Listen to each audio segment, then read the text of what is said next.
Hello बच्चों। आइए matrices में कुछ और नए एमसीक्यू क्वेश्चन देखते हैं। अब हम बात कर रहे हैं यहाँ पे मैच द कॉलम की।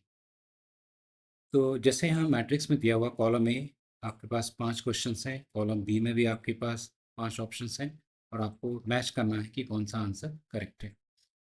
तो जब आप क्वेश्चन को रीड कर रहे हैं, मान लीजिए आपका आंसर नहीं आ रहा, तो उस वाले क्वेश्चन को वहीं छोड़ के नेक्स्ट क्वेश्चन को ट्राई करिए।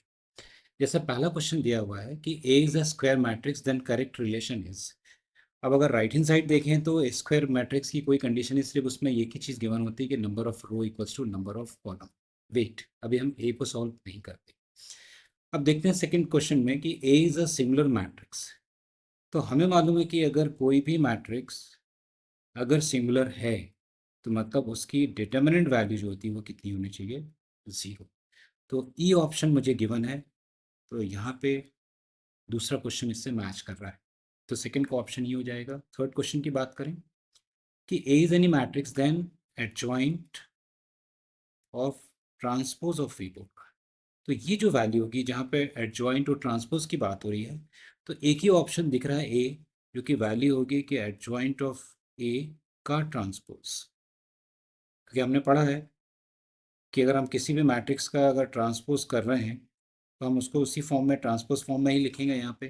तो एडजॉइंट वर्ड तो कुछ होता नहीं है, इसका मतलब ये हुआ कि एडजॉइंट ऑफ ए का अगर हम ट्रांसपोज कर रहे हैं तो यहाँ से एडजॉइंट हमारा बाहर निकल जाएगा और ए का ट्रांसपोज आ जाएगा।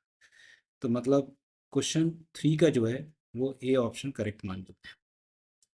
नेक्स्ट बात करते हैं हम लोग यहाँ पे कि if A of order m cross n और C order m cross l और A cross B equals to C, then order of B. हालांकि ये तो सीधा सीधा मैच करते हुए दिखाई दे रहा है, लेकिन तो भी फिर भी मैं चाहूँगा कि इसको आप सॉल्व करें। किस तरह से कि ए का ऑर्डर यहाँ दिया हुआ है आपके पास एम क्रॉस एन, और यदि बी का ऑर्डर नहीं दिया है तो आप इसको एक्स क्रॉस वाई ले लीजिए, जो आपको फाइंड करना है।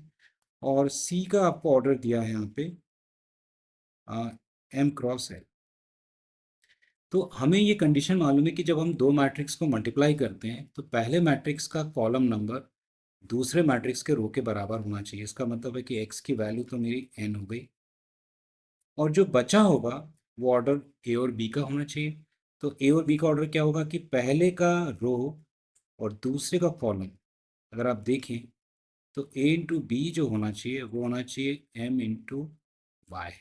अब अगर मैं सी से अगर कंपेयर कर रहा हूँ तो यहाँ पे एम तो है, मतलब वाई क्या हो गया मेरा? एल।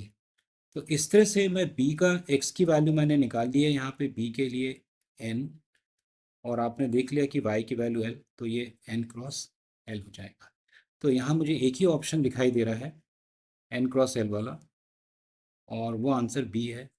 तो फोर्थ क्वेश्चन का आंसर हो जाएगा आपके पास बी।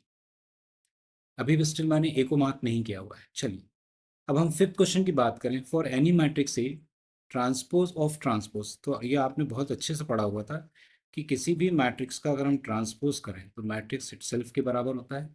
तो आप देखिए मैट्रिक्स इटसेल्फ है, आपको सी ऑप्शन मिल रहा है, तो ये 5 हो गया। अब सिर्फ एक ही क्वेश्चन बच रहा है कि A is a square matrix then correct relation is. तो आपके पास इस तरह से ये आंसर करेक्ट हो जाएगा।